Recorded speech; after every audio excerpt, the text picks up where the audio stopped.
today are probably all asking yourselves the same question. How did I get to where I'm standing today?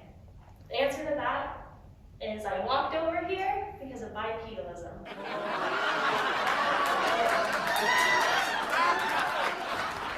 Bipedalism is the most pinnacle trait of being human for a variety of reasons.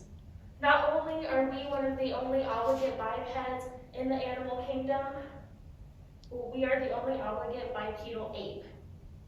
Along with that, our bipedalism is different than any other in the animal kingdom. Yes, birds are bipedal. However, their wings are not used in the same way that we can use our arms and hands. Our arms and hands help us actively become bipedal, whereas birds do not, nor do kangaroos. Kangaroos cannot walk in the fashion that we can, and that is what makes our bipedalism unique. Along with that, our free hands that I mentioned before have aided us in so many different ways through cultural and evolutionary time.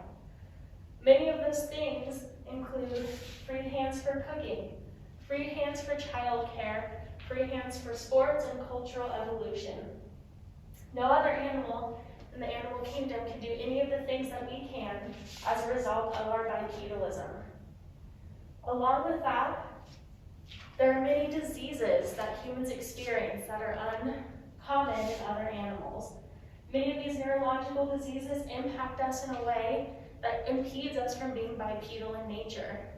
This means that being bipedal is so pinnacle to being human that if the brain is not on board with that bipedal locomotion, including balance, muscle atrophy, or muscle development, or even the ability for support structures, then we cannot do these things. So many elements of our day-to-day lives include bipedalism and are reliant on bipedalism that we have evolved over the past 7 million years. Many of you might say that language is what makes us human, or cooking is what makes us human. And to that I argue, without bipedalism and the freedom of hands, neither of those things would have happened.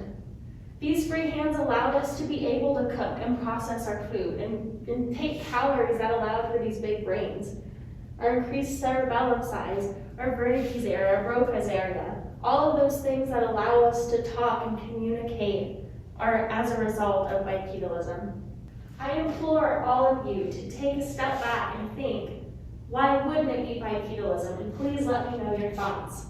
I would like to end this debate by saying, I'd like to thank my feet for keeping me on the ground, and I'd like to thank the sidewalks for keeping me off the streets. Thank you.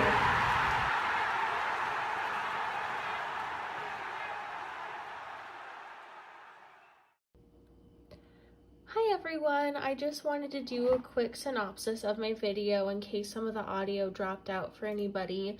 I know it was kind of quiet and I just didn't have the time to go back and re-record everything once I started with my editing. I just wanted to hit home again on my ideas in that bipedalism is the most important trait to us being humans because we are unique in how we are bipedal. And I know there are other bipeds in the animal kingdom such as birds and kangaroos.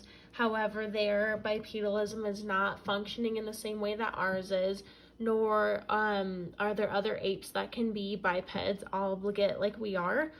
Along with that, there are a handful of neurological disorders that humans are afflicted with that can cause issues in bipedalism, such as vertigo or Unner-Tan syndrome.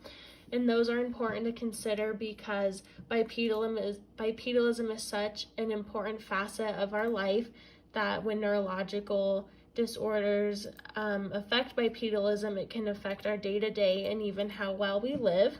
I also think that bipedalism and the freedom of hands is what can make us uniquely human, and that bipedalism has allowed for the freedom of hands, which has then allowed for things like cooking and things like written language, and that all of those elements are important to being human. Bipedalism is kind of the snowball effect that got all of those elements started as well.